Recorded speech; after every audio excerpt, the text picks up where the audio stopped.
Good afternoon, everybody. Welcome back to my channel, and it has been a while since I've done one of these movie reviews.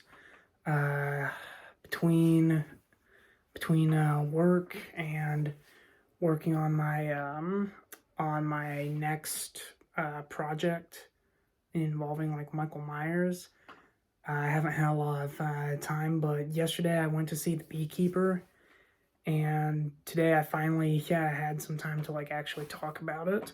So I mean, I kind of already knew what I was gonna get into when I saw this film, because like when I saw the trailer, it looked like it was gonna be basically like uh, John Wick, except the guy was a government agent called a beekeeper, and in place of like his dog getting killed, this one like elderly woman that Jason Statham cared for, um, she falls for a scam, for like one of those phishing scams, basically, and commits suicide. So he decides to go and just kill everybody involved, and it goes all the way up to the top. Um, and I gotta say, I really liked this movie. Like, it's obviously not going to be one of those like best picture Oscar worthy Martin Scorsese films. Clearly, like it's just gonna meant to be one of those like dumb fun action movies that you just gotta turn your brain off and watch, and that's okay. Um, but like the shots, the lighting, the action was great. Which, funny enough, I don't think I've seen a lot of like really good action films lately, and even in TV, because before I saw The Beekeeper, I watched the Disney Plus series Echo, and I debated on whether I should talk about or not, like in a full review, and eventually I decided against it. But basically, like my compressed thoughts about the show are that like it's a literal half measure of what the Daredevil series was. And not even the action, at least to me, was that good. The choreography was just eh. It was passable, but like not nearly as good as Daredevil. And even the camera shots weren't that good. Like the one that really stuck out to me um was when Echo like headbutts a guy, and like it's a close up before she does the headbutt, and then after the headbutt like it zooms out really quick like it's a Sam Raimi shot.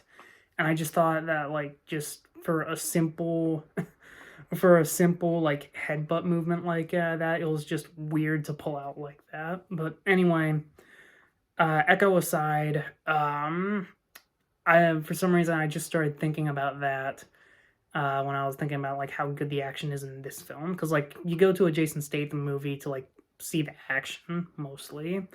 The only exception for that, in my opinion, was like the Expendables 4 and how awful that was last year. Because like not even the action was really that good. Like you go to Expendables to see like gritty, fun action gunplay and everything, and then like when everything is CGI, it just looks so obviously fake. But here it was really fun to watch. I mean, the story is like, I mean, I already said what the story was. Basically, like, Jason Statham is friends with an elderly woman who unfortunately falls for a phishing scam that I'm pretty sure like is unfortunately common these days. And because the scammers basically robbed her of all of her money, she ends up killing herself. And when Jason Statham finds out through her daughter on why she committed suicide, he goes and like finds the scammers, kills them, finds like their benefactors, and goes after them too. And it's just a really fun movie to watch. Jason Statham was great in this film. I already talked about the camera movements and lighting. The soundtrack was okay. It's nothing that's really memorable, to be honest, but like that's fine too. The opening sequence, I think, was like better than it had any right to be, mostly because it tries to have this really like intelligent and cerebral look to it, where it's talking about like bees and their physiology and like um, the whole purpose of bees and like this stuff with queen slayers and drones and everything. And I just felt like that intro would should have been something for like something like the Discovery Channel or the History Channel. Uh, it's the only sequence that looks something like that, or uh, or actually, since it looked a little bit like Discovery Channel documents, it also looked like something out of National Treasure. Weirdly enough, um, but Jason Statham does great. Jeremy Irons is in this film as well. He's pretty good as sort of like as almost like sort of a mentor guy to the main villain. Um, where like again going back to the whole John Wick thing. Um, Basically the main villain is kind of like Iosef from that film, where he's basically just a spoiled little shit. And Jeremy Irons is basically basically sort of like the Vigo, if that makes sense, which is pretty good. I think that serves the film very well. The only On the flip side, though, the only one of the only things that I didn't really like about this film was was going off of what I said about Jeremy Irons basically being like Vigo.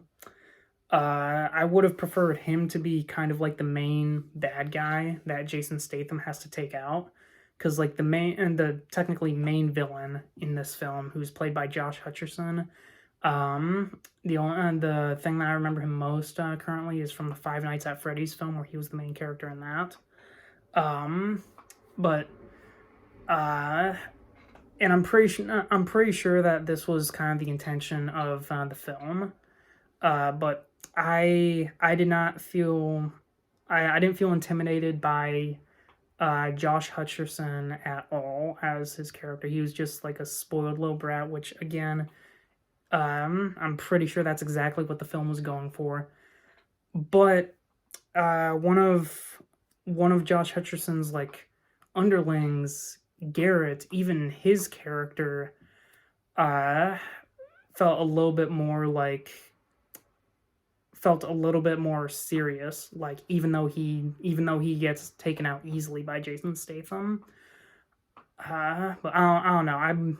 I would have preferred seeing Jeremy Irons as like the main villain, but that's just me. And then the only other thing that I had a hard time believing was the fact that there's a certain plot point in this film, and I don't know if this is a spoiler or not because it doesn't exactly happen at the end of the film, but when Jeremy Irons finds out that Jason Statham is a beekeeper, um, he through his connections, he calls on the current beekeeper because Jason Statham is retired. He calls on the current beekeeper to take out Jason Statham, and honestly, it felt like Jason Statham took the current beekeeper out pretty quickly, especially compared to some of the characters that he fights towards the end of the film, where like there's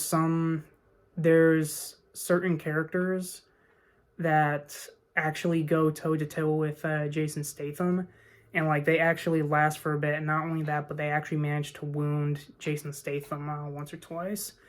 And when I saw that fight sequence at the end, I was thinking like, well, wait, how come this guy's able to actually put up a good fight against Jason Statham, but the person who is the current beekeeper can barely land a hit on him?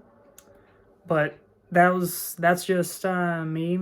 Overall, this film was great. I mean, I haven't seen a lot of David Ayer's stuff aside from his first Suicide Squad film, and that one I don't think it was god awful. Like, yes, it was bad. There were a ton of bad stuff, but there were a few good moments in there, such as Harley Quinn, Deadshot, um, Amanda Waller. But I will say that I do like The Beekeeper way more than Suicide Squad. So there's that. But those were my thoughts on this film. I'm open to hear everybody else's. And in the meantime, I'll see you guys in the next movie review that I do.